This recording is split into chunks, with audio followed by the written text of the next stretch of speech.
안녕하세요. 서울대학교 치과병원 구강암면외과 권익재라고 합니다.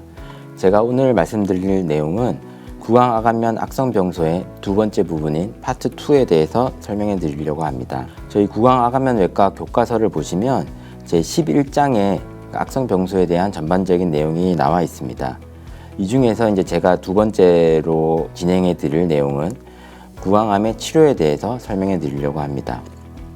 일단 이 영상을 보시는 대부분의 분들이 이제 일반 치과의사 선생님이실 텐데요. 저희 이 챕터 11에서 이제 중점적으로 봐야 될 내용은 구강암에 대한 조기 진단과 치료에 대해서 전반적으로 이해를 하고 이를 바탕으로 구강암 환자가 왔을 때 적절한 이제 치과 치료를 할 수 있게 되면 좋을 것 같습니다.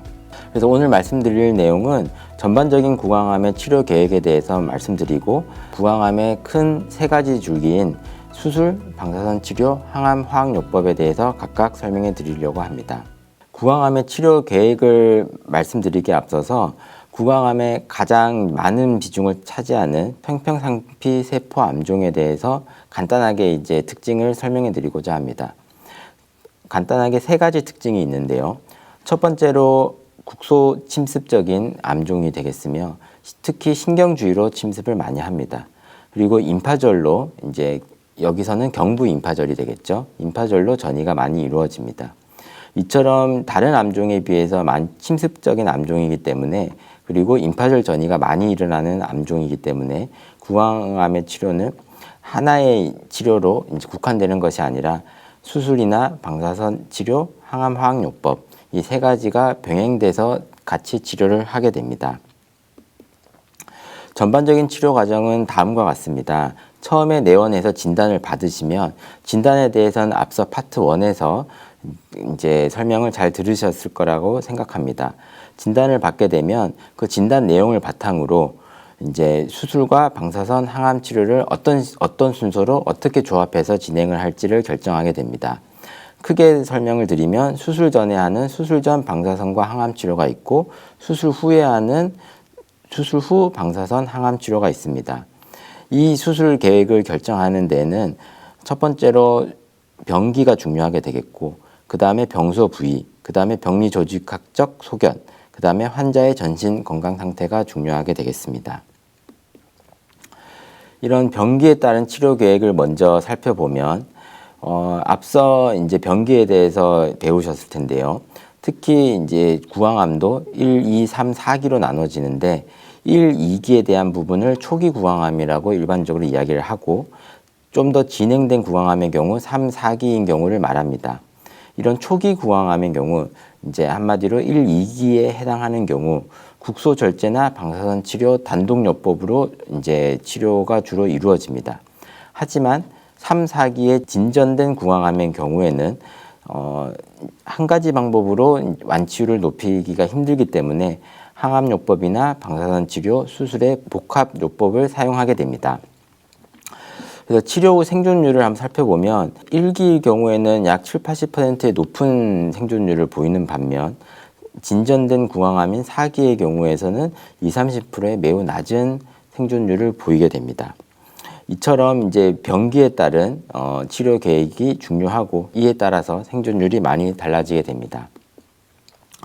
그래서 구강암의 치료 방법은 이제 세 가지를 기본 줄기로 합니다. 첫 번째 수술적 방법, 그 다음에 방사선 치료, 항암 화학요법. 그래서 특히 수술적 방법에 대해서 중점적으로 말씀을 드릴 텐데요. 수술적 방법의 기본적인 원칙은 근치적 절제, 즉 완전한 절제가 가능하다면 수술이 우선되는 것이 구강암의 큰 특징이라고 할 수 있습니다. 그 이외에 방사선 치료와 항암요법이 보조적으로 쓰이거나 아니면 그 근치적으로 쓰이게 됩니다. 수술요법에 대해서 먼저 설명을 드리겠습니다. 구강암의 수술은 크게 세 가지 파트로 나눠진다고 보시면 됩니다. 첫 번째로 넓은 범위의 병소 제거, 두 번째로 경부 청소술, 세 번째로 재건 수술이 되겠습니다. 병소 제거는 충분한 안전 절제연을 가지고 구순암의 경우는 한 5mm, 이 이외에는 10mm 이상의 안전 절제연을 가지고 제거하는 것을 이야기하며 경부 청소술의 경우는 앞서 말씀드렸듯이 구강암의 경우 경부 임파졸레 전이가 많이 발생을 하게 됩니다. 그래서 치료 목적이나 예방적으로 경부 청소술을 같이 진행을 많이 해주게 됩니다. 그리고 마지막으로 재건 수술은 구강암으로 병소를 제거를 한 다음에는 적절한 기능적인 심미적인 회복이 반드시 필요하게 됩니다. 그래서 이제 적절한 재건 수술이 필요하게 되는데요. 재건 수술에 대해서는 향후 이제 별도의 챕터로 한 번 더 이제 설명이 진행될 것입니다. 그렇기 때문에 여기서는 이제 재건 수술은 제외하고 병소 제거, 경부 청소 수술에 대해서 설명을 해드리겠습니다. 구강암의 수술에 대해서 간략하게 어떤 식으로 이루어지는지 이해를 하시려면 구강암이 많이 발생을 하는 부위별로 좀 나눠서 생각을 하셔야 됩니다. 첫 번째로 구강암 부위에서는 이제 구순암이 있을 수 있겠고, 그러니까 이런 입술에 발생하는 구강암을 이야기합니다. 두 번째로는 설암과 구강저암이 있을 수 있는데, 설암은 혀에 발생하는, 그 다음에 구강저암의 경우에는 혀 아래 이제 혀 바닥에 발생을 하는 암을 이제 구강저암이라고 합니다. 그 다음에 우리가 뺨에 발생을 하는 협점막에 발생을 하는 이제 협점막암이 있을 수 있고요. 그 다음에 치은암과 후구치 삼각암의 경우 이제 하악에 발생을 많이 하고, 그다음에 치은암이 상악에 발생을 했을 경우에는 구개암과 상악동암을 같이 묶어서 상악에 발생하는 암이라고 할 수 있습니다. 그래서 첫 번째로 이제 구순암에 대해서 이제 살펴보면요. 구순암의 경우는 이제 하악에 이제 호발을 하게 되는데, 제일 첫 번째 주된 원인이 이제 햇볕이 되는데, 햇볕이 아무래도 하순에 많이 이제 그 영향을 미치게 되고, 또한 이제 담배나 아니면 다른 이제 자극에 의해서 이제 하순이 가장 많이 자극을 받는 부분이기 때문에 그런 햇볕이나 자극에 의해서 이제 많이 영향을 받는 부분에 구강암이 많이 발생을 하게 됩니다. 백인에서는 이제 흔하게 좀 발생을 하는 암이긴 하나 한국인, 특히 이제 동양인에서는 그런 발생 빈도가 낮은 편에 속합니다. 전체적으로 분화도는 좋습니다. 분화도가 좋다는 게 무슨 의미냐면 예후가 좋고 악성도가 상대적으로 낮은 암이라는 겁니다. 그렇기 때문에 경부 림프절로 전이도 이제 줄어들게 되고요. 치료 예후도 90% 이상의 완치로 구강암 중에서 가장 좋은 암이라고 보시면 됩니다.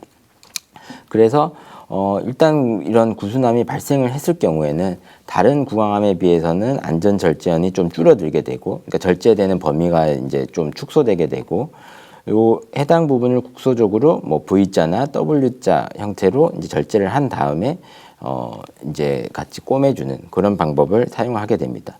물론 범위가 넓어질 경우에는 절제한 다음에 다른 이제 적절한 유리 피판을 통해서 재건이 이루어져야 할 것입니다.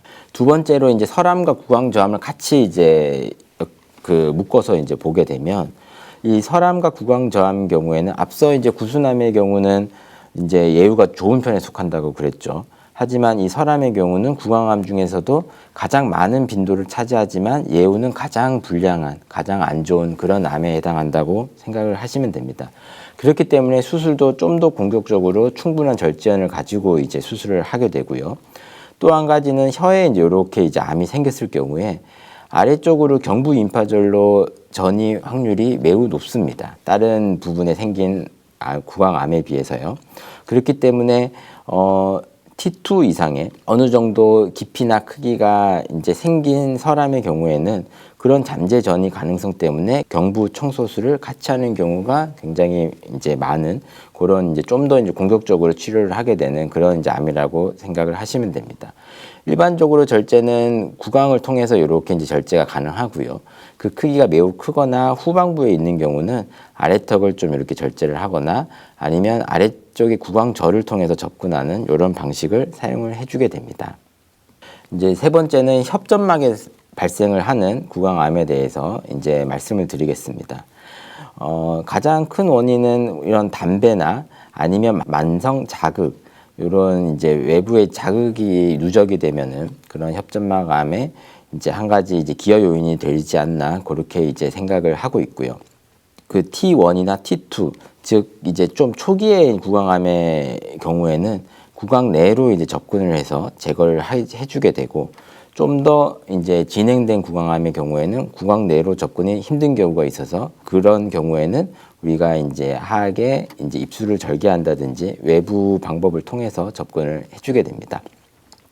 혓점막암의 경우에는 제거를 한 다음에 적절히 이쪽을 재건을 하지 않으면, 그러니까 그 적절히 조직을 이식을 해주지 않으면 이쪽 부분에서 뭐 흉터가 잡히거나 이제 섬유화가 일어나게 되면 이제 아예 개구 제한이 심하게 일어나는 문제가 있습니다. 그렇기 때문에 이제 적절한 재건이 꼭 이루어져야 되는 그런 암이라고 생각을 하시면 됩니다. 그다음에 치은암의 경우 하악과 상악에 대해서 나눠서 이제 좀 생각을 해보도록 하겠습니다. 일반적인 치아 주변에 생긴 걸 치은암이라고 하고, 치아의 후방부, 우리가 보통 이제 사랑니가 있는 그 후방부에 생기는 후구치 삼각이라고 이제 말을 하는데, 이 부분에 생긴 암을 후구치 삼각암이라고 합니다. 부위에 따라서 이제 나누게 되고요. 특히 치은암의 경우에는 초기의 양상은 염증성 병소랑, 즉 치은염과 굉장히 유사합니다. 그렇기 때문에 초기에 치주 질환으로 오진이 돼서 그런 이제 초기에 그 치료를 받을 수 있는 기회를 좀 놓치는 경우가 많기 때문에 진단할 때부터 굉장히 이제 주의해서 이제 생각을 하셔야 되는 그런 암이 되겠습니다. 그래서 하악골의 경우에는 연속성을 유지를 하면서 보존적으로 이렇게 절제를 하는 변연 절제술이 있고요. 그 다음에 범위가 광범위하거나 아니면 이 해면골까지 침범을 하거나 하악관까지 침범을 한 경우에는 이런 변연 절제가 불가능하고 완전한 분절 절제가 이루어져야 되는데, 이런 기준을 가지고 변연 절제냐 분절 절제냐를 이제 판단을 해주게 됩니다. 그 다음에 치은암이 상악에 발생하는 경우를 국에 발생하는 경우랑 상악동에 발생하는 경우를 합쳐서 이제 말씀을 드리겠습니다. 그래서 이런 상악에 발생하는 경우 이 치조골의 국한에서 이렇게 발생을 할 수도 있고요. 아니면 이제 그 안쪽에 안화를 비롯해서 이제 네이절 캐버티까지 다 포함되는 그런 이제 범위가 넓은 경우도 있을 수 있습니다. 이런 경우에 따라서 이런 이제 상악골 절제가 이제 여기에 맞춰서 이루어지게 되는데, 여기서 사실 후방부에 절제가 중요하게 되는데, 이 후방부에 얼만큼 범위를 절제를 하냐에 따라서 이런 구강 내 접근도 가능하고, 아니면 이제 웨버 퍼거슨이라는 이런 식으로 구강 외를 이제 절개를 해서 접근하는 방법이 필요할 수도 있습니다. 이제 그 두 번째로 아까 다시 한번 복습을 하자면 구강암 수술에서 이제 세 가지가 있다고 했죠. 첫 번째가 이제 종양의 절제, 두 번째가 경부 청소술, 세 번째가 이제 재건 수술. 이제 첫 번째 이제 종양을 절제를 했으면 구강암의 경우 필연적으로 경부 청소술을 이제 생각을 해줘야 됩니다. 그래서 경부 청소술, 영어로 하면 넥타이 섹션에 대해서 말씀을 드리겠습니다. 아까 말씀드렸듯이 구강암의 경우 경부의 임파절로 발생을 하는 그 전이가 되는 경우가 굉장히 빈번합니다. 그렇기 때문에 예방적으로 하든 치료 목적으로 하든 경부 청소술이 이제 반드시 필요합니다. 목에 있는 이 경부에 있는 림프절을 제거하기 위한 수술이 되겠고요. 가능한 경우 원발병소랑 경부 림프절을 한 덩어리로, 그러니까 엠블력으로 절제를 하는 것을 추천합니다. 그래서 아까 말했듯이 경부 청소술은 치료 목적의 경부 청소술은 이미 이제 경부 임파절에 전이가 있는 경우, 그 전이가 있는 거를 컨트롤하기 위한 수술을 치료 목적의 경부 청소술이라고 하고요. 즉 현재 전이는 없지만 잠재적 전이가 있을 것으로 판단을 해서 예방적으로 하는 수술을 예방적 경부 청소술이라고 합니다. 그래서 이 경부를 살펴보면 크게 레벨 1과 2, 3, 4, 그 다음에 5, 그 다음에 6로 나눠지는데, 이렇게 나눈 걸 세세하게 여러분들이 아실 필요까지는 없지만, 우리가 구강 내에 암이 생기면 처음으로 이하부나 악하부, 즉 레벨 1이나 그 다음에 레벨 2 요 부분으로 첫 번째로 전이가 많이 이루어집니다. 그 다음에 이런 저귤러 체인을 따라서 레벨 3와 레벨 4로 따라서 내려가게 됩니다. 이런 이제 임파절의 전이의 흐름을 이해를 하고 계시면 경부 청소술이 왜 필요하고 어떤 식으로 이루어지는지 전반적인 그런 이해를 하실 수 있을 것이라 생각합니다. 그래서 경부 청소술은 우리가 흔히 말하는 근치적 경부 청소술, R&D라고 줄여서 이야기를 합니다. 이런 R&D라고 하는 술식은 아까 말했듯이 레벨 1에서 5, 다시 이제 그림을 보면 여기가 레벨 1이 되고 이 뒤쪽이 레벨 5가 됩니다. 이 레벨 1에서 5까지 모든 임파저를 제거를 하는 것을 R&D라고 합니다.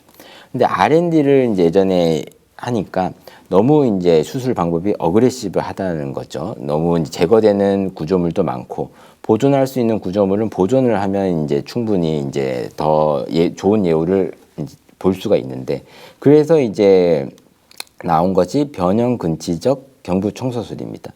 Modified R&D, 줄여서 MR&D라고 이야기를 하고, 특히 뭐 부신경이나 내경 정맥, 그 다음에 흉쇄 유돌근 이 세 가지 중에 일부를 이제 보존을 할 수 있는 거는 보존을 하자, 이런 개념이 MR&D라고 보시면 되겠습니다.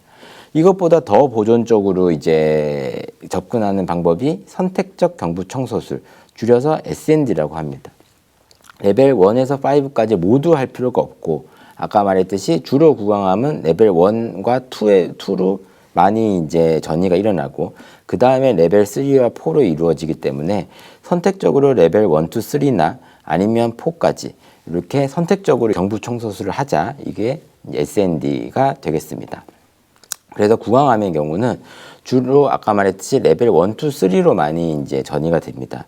그래서 선택적으로 1, 2, 3를 이제 경부 청소술을 하자는 것이 줄여서 말하면 SOHND라고 하는 견갑 성골 상부 경부 청소술, 한글로 하니까 굉장히 어렵네요. 이런 레벨 1, 2, 3까지 하는 경부 청소술이 가장 많이 사용되는 수술 방법입니다. 그 다음에 R&D보다 더 확장돼서 레벨 1에서 5까지 경부 임파절 이외에 나머지 다른 이제 조직들도 같이 제거를 하는 경우를 Extended R&D라고 표현을 합니다. 이런 경부 청소술이 많은 사실 합병증을 가지고 있습니다. 치과에서 여러분들도 이제 구강암 수술을 하고 오시는 환자들 중에 많은 이제 그런 합병증을 가지고 있는 분들이 있을 거기 때문에 그런 합병증을 이제 몇 가지 이제 말씀을 드리겠습니다. 카일 리키지라고 하는 유미 누공의 경우에는 유미즙이 이제 새는 형상을 말하는데, 이런 내경 정맥 옆으로 이제 소라시식 덕트가 있는데 이 덕트가 손상을 받으면은 유미즙이 이제 새게 됩니다. 이런 경우 이제 시간이 지나면서 자연적으로 이런 누공이 막히는 경우도 있고요. 그러지 않으면 다른 이제 수술적 처치를 통해서 막아줘야 되는 경우도 있습니다. 그 다음에 각종 목에는 중요한 신경들이 많죠.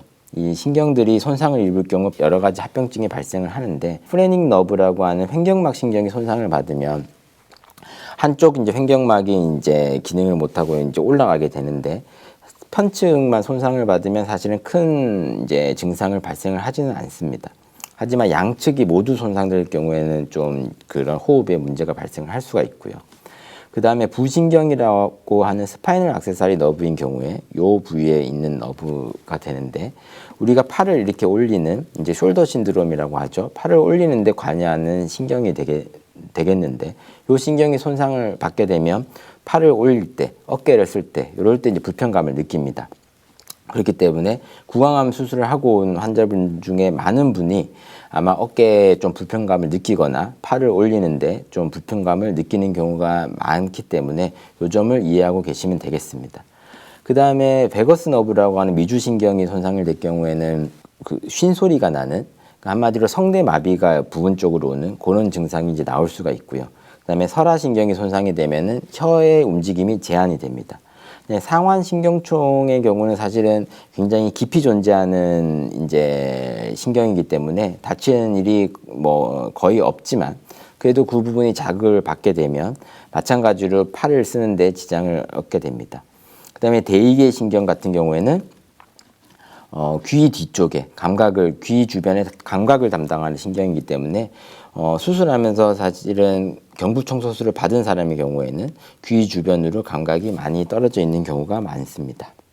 이렇게 이해를 하시면 될 것 같고요. 그 다음에 구강암 절제 후에는 적절한 재건술이 반드시 필요한데, 요 재건 수술에 대해서는 이제 향후 다른 별도 챕터로 다시 이제 설명을 드리게 될 것입니다. 비수술적인 방법으로는 방사선 치료와 항암 치료가 있고 이 두 가지를 적절히 조합을 해서 사용을 해주게 됩니다.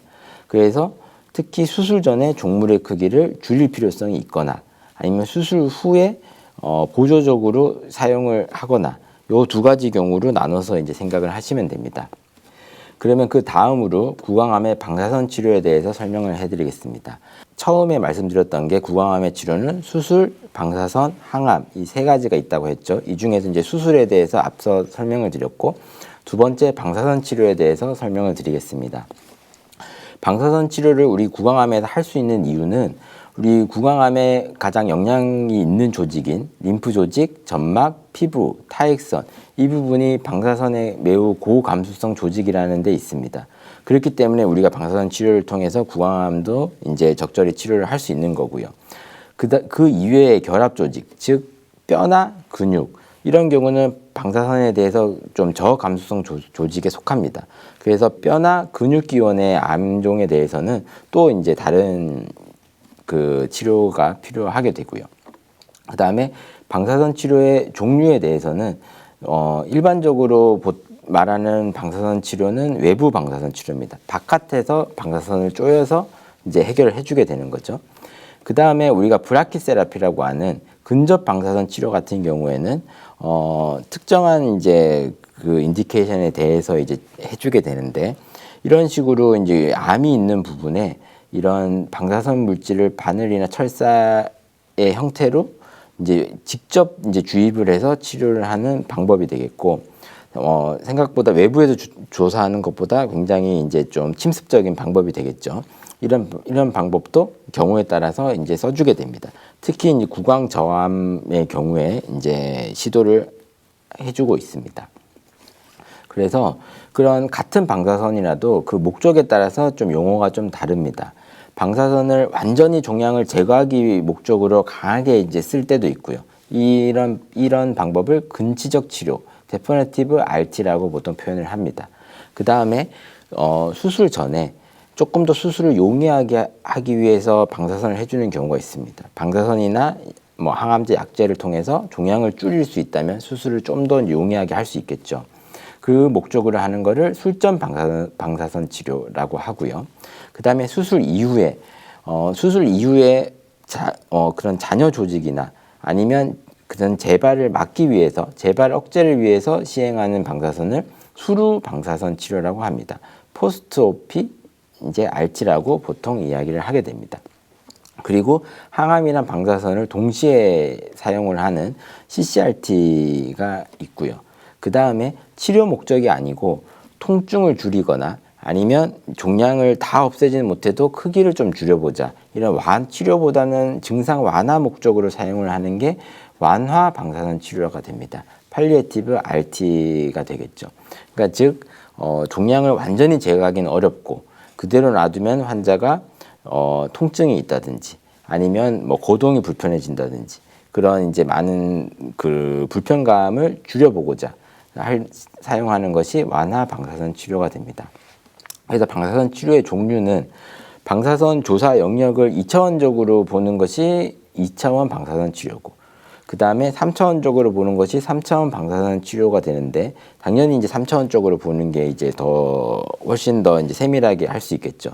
여기서 한 발 더 나아가서 3D RT의 특수한 형태로 그 3차원적인 각각의 영역에 대해서 방사선 세기를 각각 다 조절해 주는 것을 세기 조절 방사선 치료라고 합니다.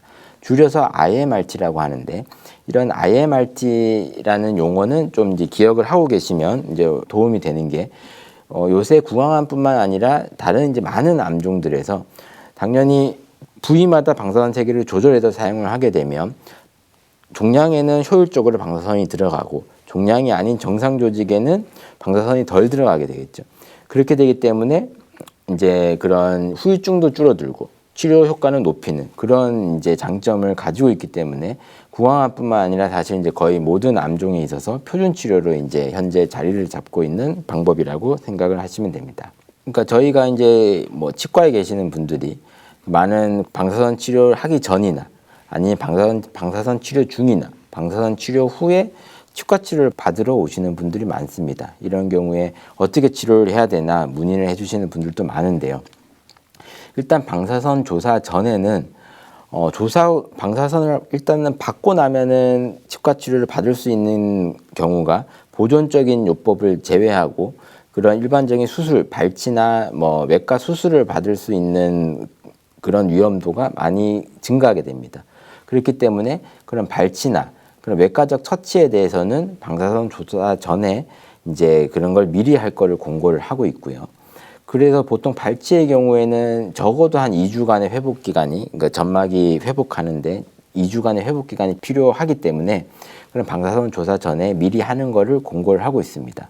그리고 적어도 수술 후 8주 이내에 방사선 치료를 시작하는 거를 원칙으로 하고 있습니다.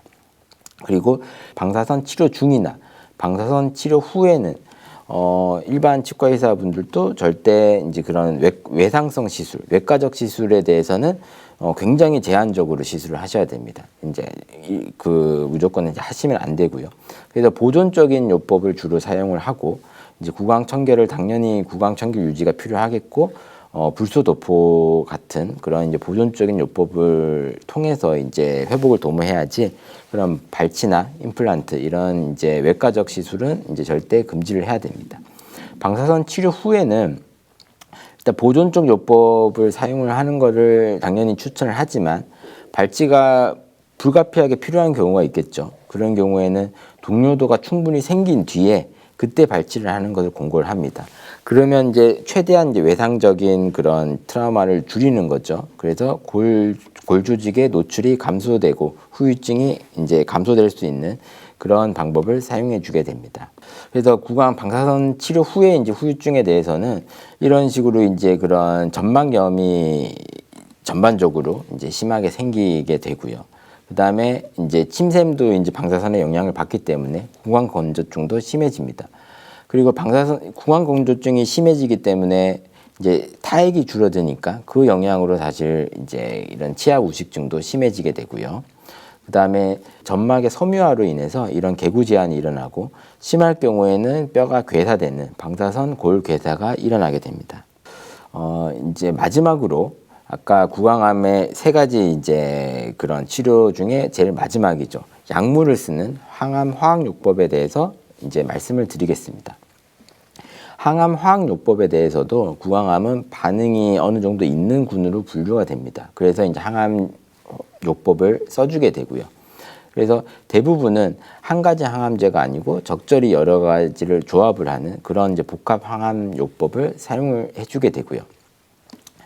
하지만 구강암에서는 아까 말했듯이 수술을 할 수 있으면 근치적인 수술이 이제 우선시되는 암이라고 설명을 드렸었죠. 그렇기 때문에 이런 구강암의 경우에는 항암 화학요법이 근치적인 치료는 될 수가 없습니다. 그렇기 때문에 보조적인 요법이나 아니면 그런 근치적인 치료를 할 수 없는 경우 그런 대안으로 사용을 해주신다고 생각을 하시면 됩니다. 그래서 항암요법은 그 이제 목적에 따라서 수술 전에 이제 그런 종양을 줄일 목적이나 반응을 볼 목적으로 사용을 하는 그런 유도화학요법, 그 다음에 선행화학요법, 뭐 같은 말입니다. 수술 전에 그런 이제 선행적으로 이제 사용을 하는 그런 이제 항암 치료가 있고요. 방사선 치료랑 같이 해서 방사선 치료의 효율을 높이는 그런 이제 동시 항암 화학 방사선 치료가 있고요. 그 다음에 수술 이후에 사용하는 부가적 화학요법이 있고요. 그 다음에 수술이나 그런 근치적 치료가 힘든 경우 완화의 목적으로 사용을 하는 완화적 화학요법이 있습니다. 완화적 화학요법은 아까 말했듯이 종양을 없애려고 하기보다 종양 사이즈를 줄이고 증상을 줄여서 이제 환자의 이제 그런 여생에 도움을 주는 그런 이제 요법이라고 보시면 됩니다. 그래서 여기 약제를 제가 좀 적어놨는데 첫 번째 있는 이제 약제 같은 경우에 뭐 시스플란틴이나 5FU, 그다음에 독시탁셀 이런 약제들을 이제 구강암에 많이 써주는 약제들이 됩니다. 이런 약제를 적절히 조합을 해서 써주게 되는 거고요. 이런 약제들이 우리가 일반적으로 말하는 전통적인 항암 치료가 되게 됩니다. 세포독성 항암제가 되게 되고요. 그 이후에 이제 나온 게 이제 표적 치료라는 이제 개념인데, 표적 치료제는 어떤 이제 최대한 정상 세포는 유지를 하고 그런 암 세포만 타겟으로 이제 공격을 하자. 이게 이제 표적 치료가 되는데 구강암에서 이제 사용하는 표적 치료제는 사실은 단 이제 한 가지가 있는데 세툭시맵이라는 이제 한 가지 약제를 사용을 하고 있습니다. 그 다음에 이제 최근에 이제 많이 또 이슈가 되고 있는 면역 치료제일 경우에는 구강암에 대해서 이제 사용되고 있는 면역 치료제는 아직까지는 이제 두 가지만 승인이 돼서 사용이 되고 있습니다. 펜블로니주맙이랑 니볼루맙이라는 두 가지 약제가 면역 치료제로 사용을 되고 있습니다. 그래서 뒤에 보시면 이 표를 넣은 이유는 사실은 이 그림을 위해서 이제 넣었는데요. 일반적인 전통적인 항암 치료, 표적 치료, 면역 치료 이 세 가지가 어떻게 다른지 이제 직관적으로 이제 알 수 있는 방법은 한마디로 일반 전통적인 항암 치료는 이제 폭탄이라고 생각하시면 됩니다. 이제 아마 그 암이 있는 부분에 폭탄을 이제 떨어뜨리는 거죠. 그러면 이제 사실은 가장 효율적으로 암이 죽게 되겠죠. 하지만 이제 주변의 정상적인 세포들도 이제 같이 영향을 받을 수밖에 없습니다. 그래서 나온 개념이 이제 표적 치료입니다. 타겟티드 세라피라는 게 표적 치료가 되고, 표적 치료는 암의 특정한 이제 단백질을 찾아서 그 단백질을 달고 있는 애만 공격을 하겠다는 거죠. 한마디로 이제 저격수가 되는 거죠. 저격수에 대해서 공격을 하게 되는데, 사실은 이제 저격이 잘 되면은 이제 효율이 굉장히 좋지만 저격에 실패했을 경우에는 돌이킬 수 없는 경우가 생길 수 있겠죠. 그런 이제 장단이 있습니다. 그 다음에 면역 치료 같은 경우에는 이게 저격을 할 게 아니고 우리 몸을 보호하는 이제 장벽을 쌓자는 거죠. 성을 쌓아서 암을 치료를 하자. 이것도 이제 마찬가지 개념이죠. 성이 이제 굉장히 효율적으로 잘 쌓여서 공격을 막으면은 굉장히 부작용 없이 암을 완치를 할 수가 있습니다. 하지만 한번 성이 뚫리게 되면 그 다음부터는 이제 걷잡을 수 없는 그런 단계로 넘어가게 되죠. 그래서 아직까지는 이제 불행히도 구강암에 대해서는 첫 번째로 이런 표적 치료제나 면역 치료제를 우선적으로 이제 선택을 하기는 쉽지 않습니다. 아까 말한 이제 그런 사람에 따라서 이제 표적 치료제나 면역 치료제가 잘 듣는 사람이 있고 아닌 사람이 있는데, 그런 아닌 사람에 대해서 잘못 썼다가는 걷잡을 수 없게 되는 거죠. 그래서 가장 검증이 된 항암 치료제가 그래도 아직까지는 제일 많이 쓰이게 되고요. 하지만 이런 항암 치료제를 썼는데 효과가 뭐 안 좋거나 그 이후에 다른 이제 인디케이션이 적절히 이제 수합이 된다면 표적 치료제나 면역 치료제도 최근에 많이 이제 사용을 해서 이제 많은 사람들이 치료를 받고 있습니다. 그렇게 이제 이해를 하시면 될 것 같고요. 그래서 요건 이제 마지막 이제 표가 되는데, 이런 이제 구강암의 치료에 대해서 방사선 치료랑 이제 항암 치료에 대해서 전반적인 흐름이, 방사선 치료는 뭐 가장 먼저 시작했던 그런 이제 방법이 되고요. 그 다음에 우리 이제 구강암에 제일 많이 쓰이는 이제 항암제인 시스플란틴에 대해서, 세포 독성 항암제인 시스플란틴에 대해서는 한 1990년대부터 이제 쓰이기 시작했습니다. 그 다음에 표적 항암제인 세툭시맙이 2000년대 이후로 이제 시작이 됐고요. 그 다음에 2020년대가 되면서 면역 항암제가 나오게 됐습니다. 그래서 불과 이제 얼마 되지 않았죠. 그래서 앞으로 이제 면역 항암제랑 표적 항암제에 대해서는 앞으로 나아갈 길이 더 많은 그런 이제 치료라고 생각을 하시면 됩니다. 그래서 마지막으로 한번 정리만 하고 마치도록 하겠습니다. 근데 구강암 치료는 아까 제일 처음에 이야기했듯이 수술과 방사선, 항암 치료 이 세 가지를 적절히 이제 선택을 하고 이제 필요하면 적절히 조합을 해서 사용을 해주게 됩니다. 외과적 수술이 아직까지는 구강암에 이제 수술을 할 수 있으면 수술을 하는 것이 첫 번째 치료 방법으로 이제 여겨지게 되고요. 특정한 다른 이제 많은 이유들에 의해서 방사선 치료나 항암 치료를 적절히 조합을 해주게 된다고 생각을 하시면 됩니다. 외과적 수술의 경우는 이런 병소를 완전히 절제를 하는 게 적어도 이제 암이 있으면 암의 10mm 이상, 그러니까 1cm 이상의 이제 안전 영역을 가지고 절제를 하고, 그 다음에 이제 경부 임파절을 같이 절제를 해주는 경부 청소술과, 그 다음에 제거를 했으면 적절히 재건을 해줘야 일상적인 생활이 가능하겠죠. 그래서 재건 수술을 같이 이제 생각을 해줘야 됩니다. 방사선 요법에 대해서는 최근에는 대부분 이제 세기조절 방사선 치료법인 IMRT를 이제 사용해서 이용을 하고 있고요.